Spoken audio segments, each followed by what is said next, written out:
Wow, that's incredible. And there's so many people doing this, obviously, and it's the people who are people I follow. And so I'm excited to see as I continue to get closer in that dynamic and actually apply those things, how that becomes, right? It's like you go to an orchard. We talk about gardening earlier. And so it's in my head. You go to an orchard and you decide that you're going to plant your tree near that person.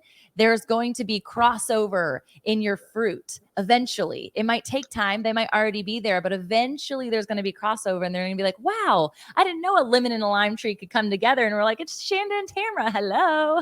We got this zest and here's what's happening. And I think people underestimate that value and that necessity sometimes more than any other area of their life because of shame.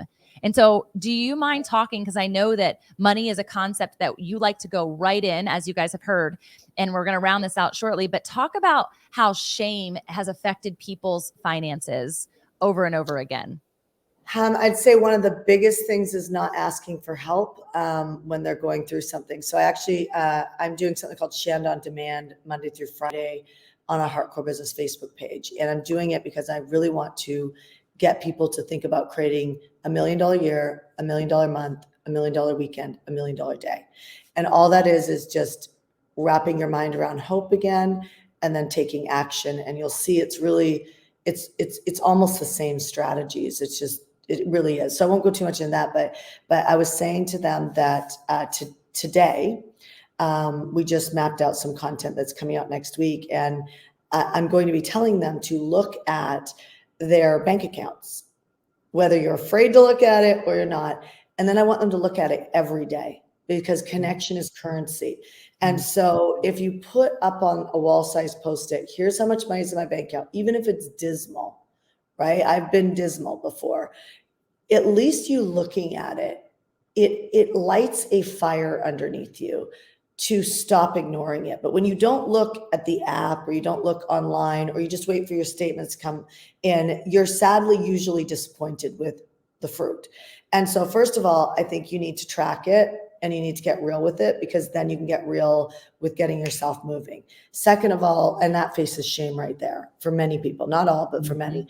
Secondly, stop using the power of the tongue to judge people with money.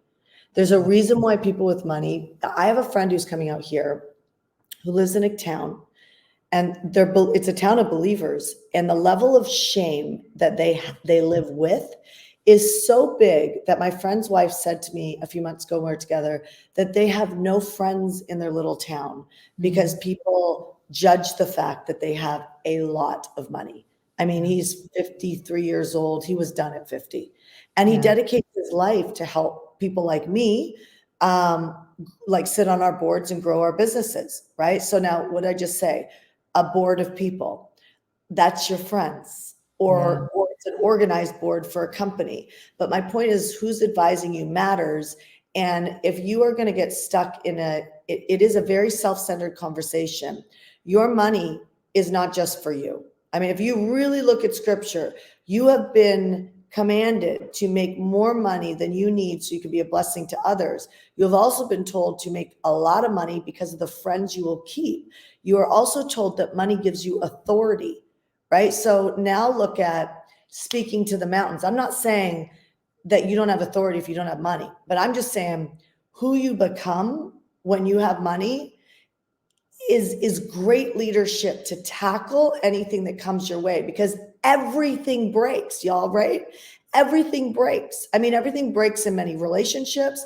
They break in every marketing campaign. They break in every company. Your career to the top is filled with, giving you extra work that wasn't your work. You know what I mean? Like it's filled with a lot of stuff.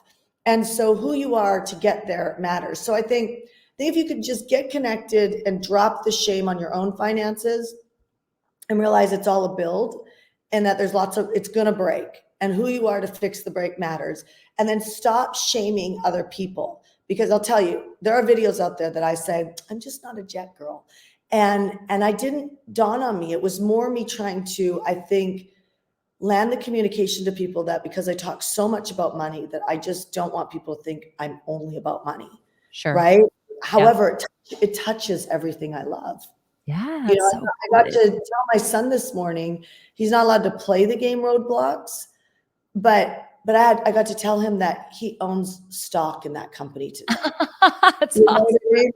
And he's so That's excited about good. that. And now we're using it for him to understand his financials and to grow the money, you know? And so So good. it's really neat for him to take responsibility like that. But by the way, the whole I'm not a jet girl, I ended up going into partnership with a friend of mine to buy a jet. And I needed to because I lived in Southern California and I was going to just write the check for the cost of the jet was going to go to the government. Or I was going to step up, have courage, and become a jet owner, no matter what I thought I could afford or couldn't. You know, and so you start to realize like the people who own the jets, the people who own multiple homes, the people who buy their parents' homes, the people who tithe to the church at such a high level, the reason why everybody knows them is because they're generously giving. And what it takes to buy your first jet is a lot. What it takes to have courage to take money out of your house to invest it in the market is courage. And that courage, everybody's trying to get confidence, and you're just not getting confidence until you have the courage. And you get confidence because you solve the problems that you face. That's Y'all, it. that's courage, then confidence, then competence, right? And I think that there's that element of everybody is asking the question, how? How am I going to do that? And the biggest piece, first off, you just told them how in one whole chunk of this podcast. So y'all go back and literally activate and do that thing. But simultaneous to that is like, stop asking how, know your intention, and then go. And in Yeah. the process, the how becomes so evident. There's all the time where I'll jump into an idea. My team's like, wait, we haven't even talked about that. What is she talking about? I'm like, oh, we're just going to make that. We're going to make that right now because they need it. And so being okay with that discomfort allows me to really step into courage consistently, which then develops the competence.